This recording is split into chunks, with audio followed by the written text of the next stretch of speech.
Shalom Sobat Jar TV dimanapun Anda berada. Terima kasih sudah setia menyaksikan program ini, mengirimkan respon, pertanyaan, dan pergumulan hati melalui Facebook, Instagram, maupun WhatsApp kami. Kami bersyukur karena saudara membuka hati dan mempercayakan pertanyaan-pertanyaan kehidupan pada kami. Setiap pesan yang saudara kirim adalah berkat, dan kami sungguh bersyukur untuk perhatian, doa, serta kerinduan saudara untuk mengenal Tuhan lebih dalam.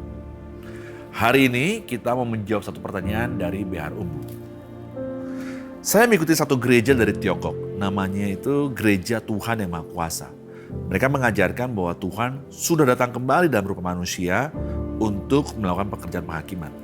Apakah benar demikian? Terima kasih untuk pertanyaannya.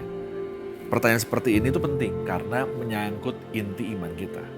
Mari kita jawab dengan dasar Alkitab. Alkitab sangat jelas mengenai kedatangan Yesus yang kedua kali.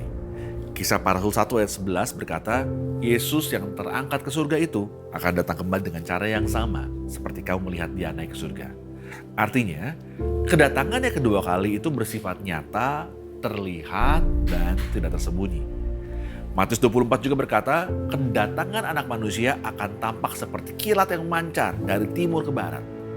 Itu bukan kedatangan rahasia, bukan muncul sebagai pribadi baru yang tersembunyi, bukan inkarnasi ulang. Yesus datang pertama kali sebagai anak domba yang disalibkan. Dia datang kedua kali sebagai raja dan hakim. Alkitab tidak pernah mengajarkan bahwa akan ada inkarnasi kedua dalam rupa manusia biasa untuk memulai ajaran baru. Ibrani 9 ayat 28 berkata, Kristus hanya satu kali saja mengorbankan dirinya. Dan sesudah itu ia akan menyatakan dirinya sekali lagi untuk menganugerahkan keselamatan. Bukan untuk menjadi manusia lagi, tetapi untuk menyatakan kemuliaannya. Ketika Yesus membaca Yesaya dan berkata bahwa nubuatan itu digenapi dalam dirinya, orang-orang menolak.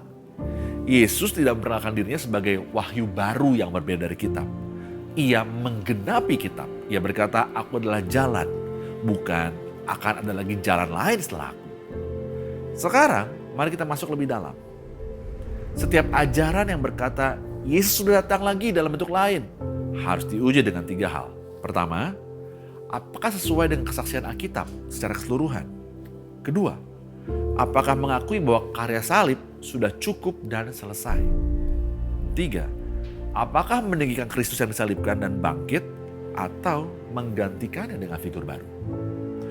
Kalau ada ajaran yang mengatakan bahwa pekerjaan Yesus itu belum cukup atau perlu inkarnasi baru untuk menyelesaikan keselamatan, maka itu bertentangan dengan Yohanes 19 ayat 30 yang mengatakan sudah selesai. Kedatangan Kristus yang kedua kali bukan rahasia di satu negara, bukan hanya diketahui satu kelompok, bukan hanya diikuti sebagian orang. Wahyu 1 ayat 7 berkata, setiap mata akan melihat dia, dan itu global, terang, nyata. Mungkin pertanyaan ini muncul karena ada kerinduan akan kepastian. Kita hidup di zaman yang penuh dengan kebingungan rohani. Banyak suara berkata, ini Kristus atau itu Kristus. Dan Yesus sendiri sudah memperingatkan, hati-hati terhadap mesias-mesias palsu. Dan perlindungan kita salah satunya adalah kembali pada firman. Kalau hari ini, saudara ingin memastikan iman saudara berdiri di atas kebenaran Alkitab dan ingin belajar lebih dalam tentang kedatangan Kristus yang sejati, hubungi tim Jar TV melalui nomor tertera di layar. Kami siap untuk mendengar, siap menjelaskan berdasarkan firman, dan berjalan bersama saudara dalam mencari kebenaran. Karena Yesus yang sejati bukan figur baru tersembunyi. Dia adalah Tuhan yang telah mati dan bangkit dan akan datang kembali dalam kemuliaan. Dan keselamatan hanya ada di dalam